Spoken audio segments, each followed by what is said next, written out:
Hello and welcome on 360 Sport on Trust TV. I am Adini G. Shafe. Some actions for you there from the MPFL.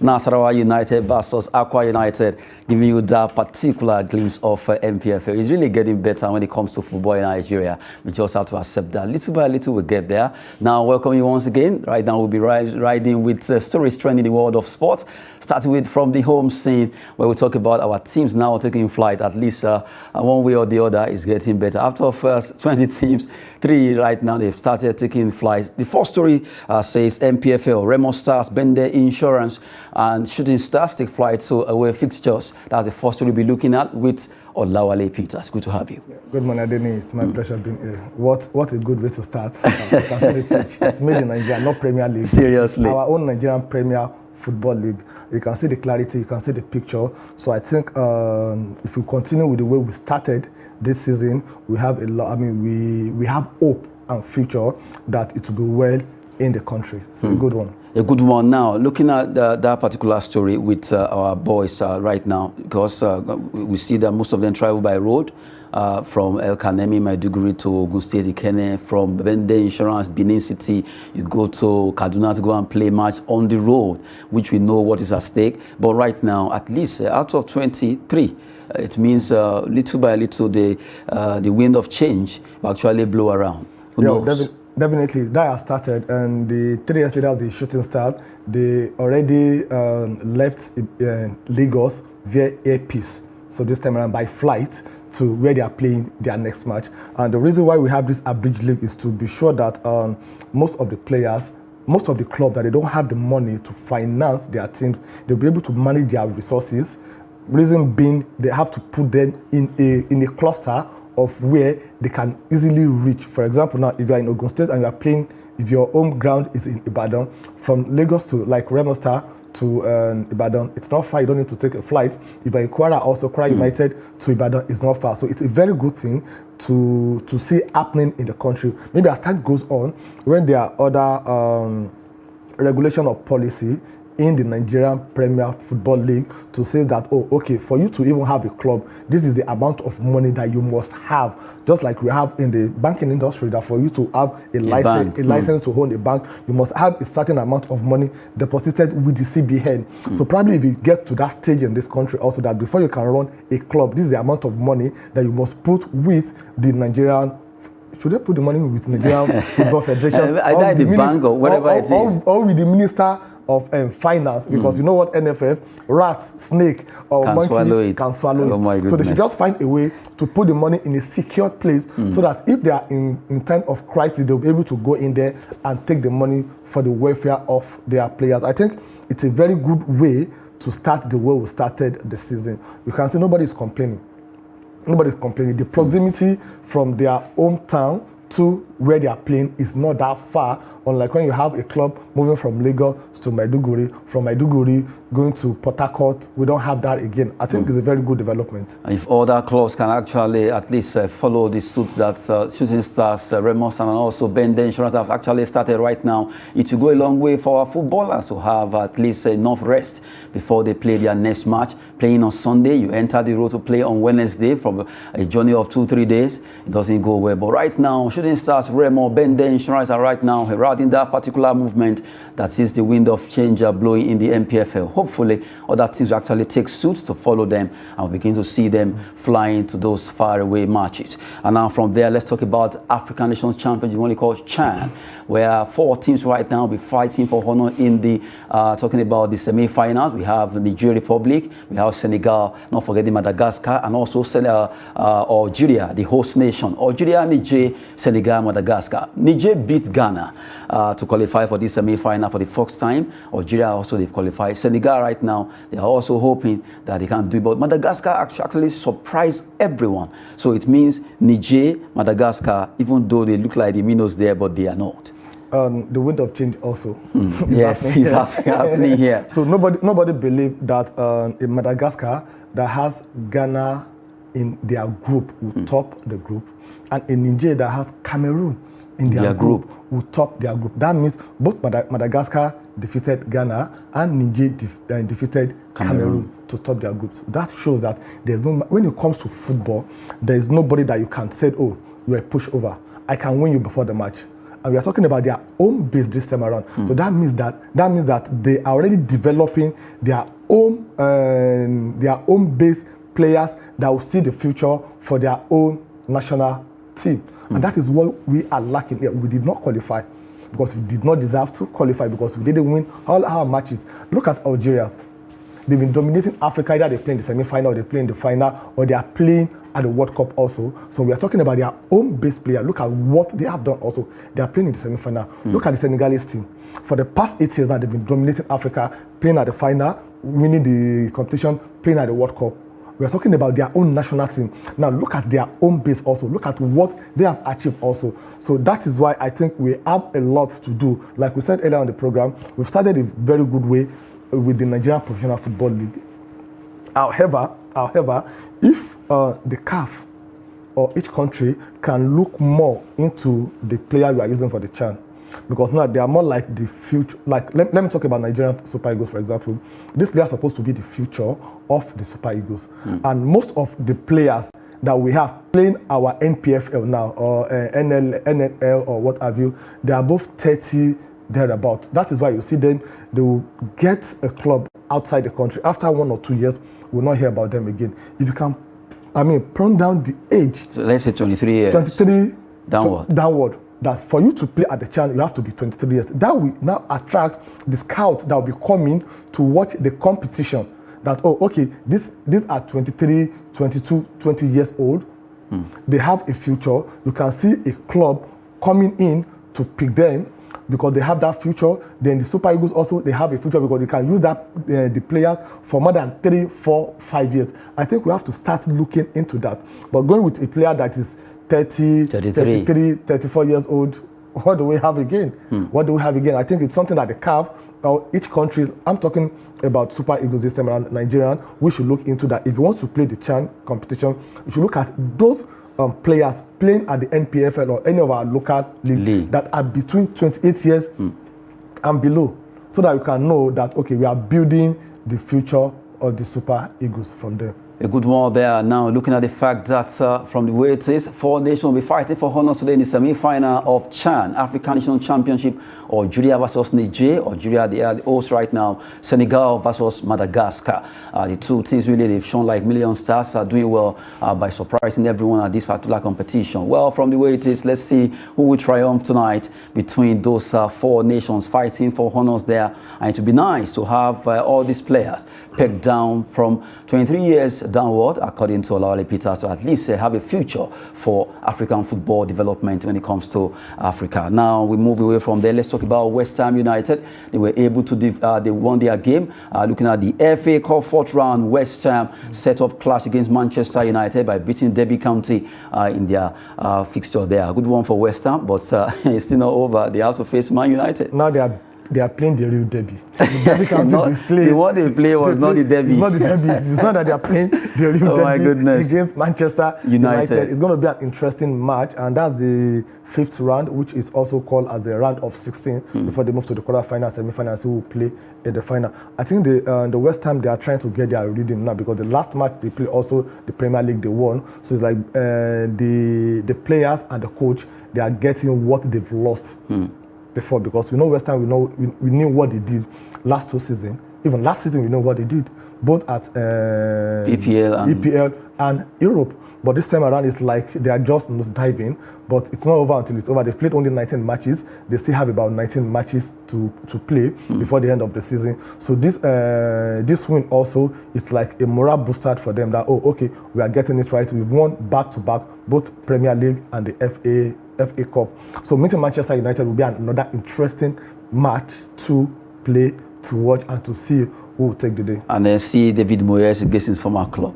Definitely, and he doesn't really have an upper hand anytime he's playing against his former club. They normally have a way of defeating him, but this time around probably he's going to break the record. Unfortunately, there's no draw, so a winner must emerge. So let's see what happens. He shouldn't be going there. He shouldn't be playing the match for revenge. He should be playing the match because he wants to win. Because one thing about looking for a revenge is, take it or leave it. You leave some details, some important details, because we are already beclouded with, oh, I want to revenge.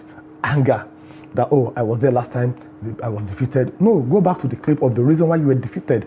Is it the formation that you use, or you look at the player currently right now? If you want to play Manchester United, you have to take care of 3 players: Casemiro, Rashford, and Martinez. If you can clip those 3. If you can clip those 3, you will win your game. So you have to look up for a strategy to stop Rashford, who has scored 9 goals in 10 matches. Then you have to score Casemiro, who is more like is the bridge between their defender and their attacker. It's like we are seeing another Makalele, Patrick Vieira right now. He's doing a very marvelous work with Manchester United. Then Martinez also, they call him small devil, small giant. He doesn't care where the ball is coming from, just to clear it. Look at the goal he scored over the weekend, which he said I was like, this guy is not even. He doesn't even mind the way he plays ball. He doesn't care what's going to happen. He's just ready to go there. Very bullish. So those 3 players, they are on top of their games currently right now. So for West Ham to really deal with Manchester United, they have to look at how to neutralize these 3 players. And Manchester United also needs to look at how to neutralize the West Ham players. They don't have 1 or 2 players that you can pinpoint that they are already on top of their game. It's like all the players as a team, they are playing as a team and as a unit, and that is more difficult for Manchester United to achieve, but it's much easier for West Ham to achieve. What a way to go there. Now let's look at the 5th round draw that just been made, at least for those clubs that have been able to qualify. Let's look at the 5th round FA Cup draw there. Southampton will be facing Luton, and Grimsby, whoever will between those 2 clubs will be facing Southampton. Leicester versus Blackburn Birmingham, and Blackburn Birmingham will be playing today. That you have Stoke City against Brighton, Tottenham Hotspur against Wrexham versus Sheffield United. You have Fulham Sunderland versus Leeds United, Bristol City against Manchester City. Do they have a chance there? You have Manchester United against West Ham, the one we've been talking about. I have Sheffield Wednesday versus Fleetwood, and between them they will be facing whoever win between Ipswich Town versus Burnley. Sheffield Wednesday, I hope they will not play on Wednesday. What's the way to go there? Just adding some spice. But that's the 5th round draw. Whoever wins with those slash will be facing those who are actually standing alone. Now let's quickly look at some results in the Monday's matches that they actually play. Villarreal, what's happening? They lost their game by a lone goal against Rayo Vallecano, and you have Udinese 1, Hellas Verona 1. From the way it is, even though Villarreal they lost, but they still among the big boys. And then Rayo Vallecano, they are 7th, while they are 5th. Yeah, it's more like a lost opportunity for Villarreal to consolidate their position, to move closer to the Champions League qualification. That's top 4. It's a real setback for them. Take it or leave it. For Rayo Vallecano also, it's more like a morale booster for them also. That away from home, we are able to get these 3 points, and from our certain position, it's looking more likely that we can still fight to play in Europe. Europe this time around, you have three competition. Either you play in the Champions League, you play Europa, or you play the conference. The conference. Europe. The one you call Friday. And that one is Thursday. The one that Manchester United and Arsenal they are playing. We call it Thursday football. So Europe is Europe. Either you play the conference, you play the Europa, or you play the Champions League, and it's something that most of the team they try to achieve at the end of every season to do what to get revenue to their club. Take it or leave it. Some clubs, their own agenda is, I cannot fight for the league. I can't get the league, okay? But I can fight to get to Europe. If I get to that Europe, there's a certain amount of money that I can get. And some of them, they also go there with the intention of selling their players, giving their players the name. We've seen a lot of teams that you're like, so we have a good player like this that has been playing in this particular league for a very, like Benfica, for example, now. We've seen what is happening to Fernandes with them. We've seen a lot of players from Ajax also coming out from Porto, a lot of players coming from those leagues. So what they do is, I can't win the league. Let me play in Europe. Let me try and advertise the one way or the other. And make more money. My players and make more money. A player that you bought for probably £1 or £2 million, by the time you play in the Champions League, Christian Kuku and Co, they score about 9 goals or 8 goals. All clubs will be looking out for them. What they will be doing, they'll be delaying to sell the player because they are looking for their replacement that they'll get very cheap. Also, a player you bought for 2 million, you sell for 30 million. and you get another player for 2 million again, or 5 million, and before you know it, in the next 3 or 4 years, you'll be able to sell them also. So that is what I think is happening to Rio Vallecano. Then the next year, I think they are really doing something fantastic this time around that nobody knows how they are doing it. They've won another match again right now that make them to be like, oh, I'm comfortable at least. If I cannot even play in Europe, at least I'm in the mid-table. I'm in the mid-table, which really guaranteed me that I'm going to play next season. So it's getting interesting day by day. Getting interesting there. Checking those results, Villarreal versus Rayo Vallecano. They actually picked Villarreal at home. It was a good one for Rayo. And you have Udinese sharing the spot against Hellas Verona there in Italia. So they are. Now, for a player who 2 years ago worth 8 million euros, but right now as we speak, his club just accepted a bid, or rather a deal from another club, 30 million euros for Terem Moffi. Talking about Lorient right now, accept OGC needs 30 million euro offer for Terem Moffi. A Super Eagles striker 2 years ago, it was bought for 80 million euros, but right now 30 million euros. You split it into two, 25 million for the main contract and 5 million as add-ons, and that's a fantastic move for this striker. Yeah, a player that I've played 18 times and scored 12 goals. It's worth that amount of money. That's the truth. And like I said earlier, before this story came, some teams, what they do is they do business. A player they bought for 8 million euro, now they are selling for 30 million pounds. You can see the difference. So that means they are getting value for their money. And this is a player that about 4 years ago, he was on free transfer, undisclosed amount. So that shows that we can't even value the amount of money they bought him. So he has developed himself over the years by making it to where he is right now. I think it's a very good one for him, for the club that sold him, and for the club that is buying him, because he's 23 years old, according to the record.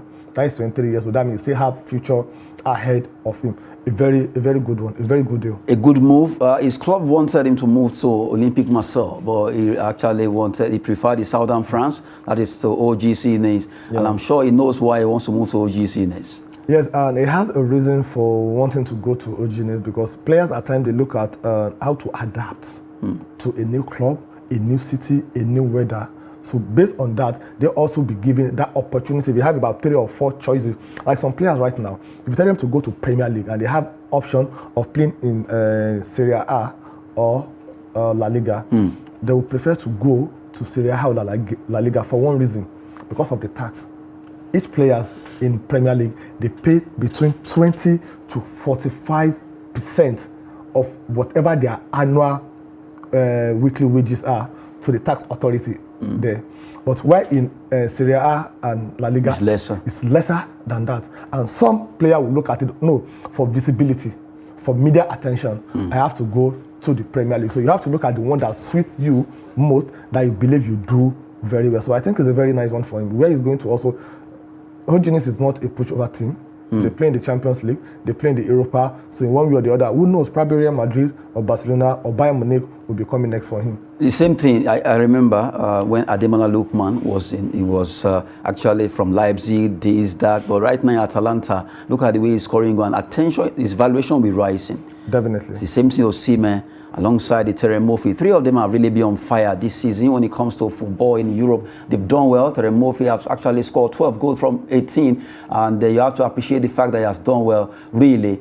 From the way it is, let's go to Everton. Let's talk about Everton right now. Sean Dyche, yes, they actually announced him yesterday as the manager of Everton, but can he save the team? That's the question. I think he can save the team. He has done it before. He has a track record. It was with Watford before he moved to Burnley. Burnley, he brought them from Championship to Premier League.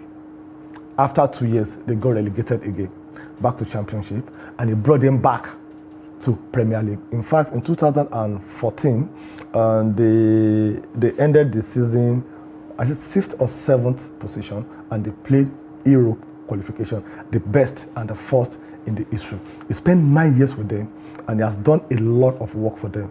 Okay, from what you are saying, let's look at this peer record, Premier League record of Sean Dyer before he joined Everton. Quickly, let's look at it this way. He actually played 258 games. He won 72. He drawn 68, lost 118. Goals scored for his club now, 249. Goals conceded, 364. Points per game, 1.11. 1.11 per game, it's not a bad in Premier League. Unlike Lampard, that has minus. Oh my goodness. That's the truth. In fact, when he was sacked in April 2020 by the Burnley, because as at that time they were like in relegation zone and they still have 8 matches to play. I remember vividly the British press, they came after him. The owner. The owner, okay. Yes, not in that. This is someone that has been with you for 9.5 years as at that time, and he has brought you to Premier League on 2 occasions. He has fought relegation battle more than 6 times. So this is a blind panic. A blind panic in the sense that we have some business owners, just like the owner of the Burnley, that when something happens, instead of them to sit down, re-strategize, look at the risk involved, they don't. They get panic by doing issue that will even affect them more. And what happened to Burnley that same year? They got relegated. And up to now, they are still fighting the relegation. If you have allowed him, since he has the track record of what he has done before, so by and large, he's coming to Everton with the wealth of experience of how to survive in the Premier League. Currently now, Everton, they are having 15 points.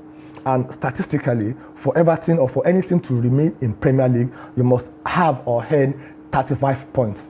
So they've played 20 matches, they have 18 matches more to play. From the 18 matches they have to play, that is 54 points. From the available 54 points, if they can get 20 from the 54, they are safe. That means 20 plus 15, giving them 35.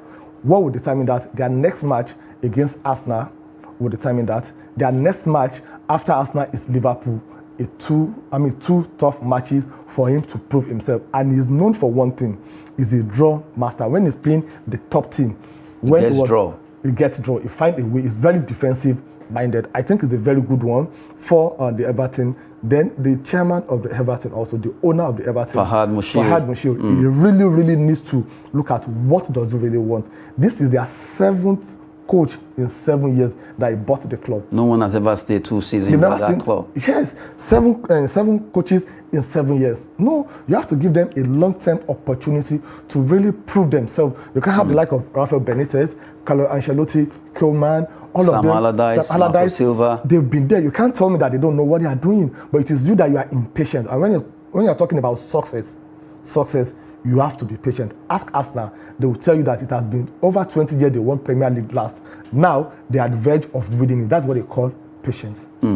Well, it's good that actually you ended with Arsenal. I love that. So, what's the way to go from the way it is now? Let's see what Sean Dyer will be offering to Everton, the man they call the draw master. Hopefully, you can save them from relegation. They actually stand in 19th on the log. And right now is a big one, a very big one there for Everton. Hopefully, they can just get back to the mainstream of playing in EPL. I've been with Olawale Peters. Thank you very much for coming on the show. It's my pleasure being here, Adeniyi. I am Adeniyi Ajishafe. Thanks for watching.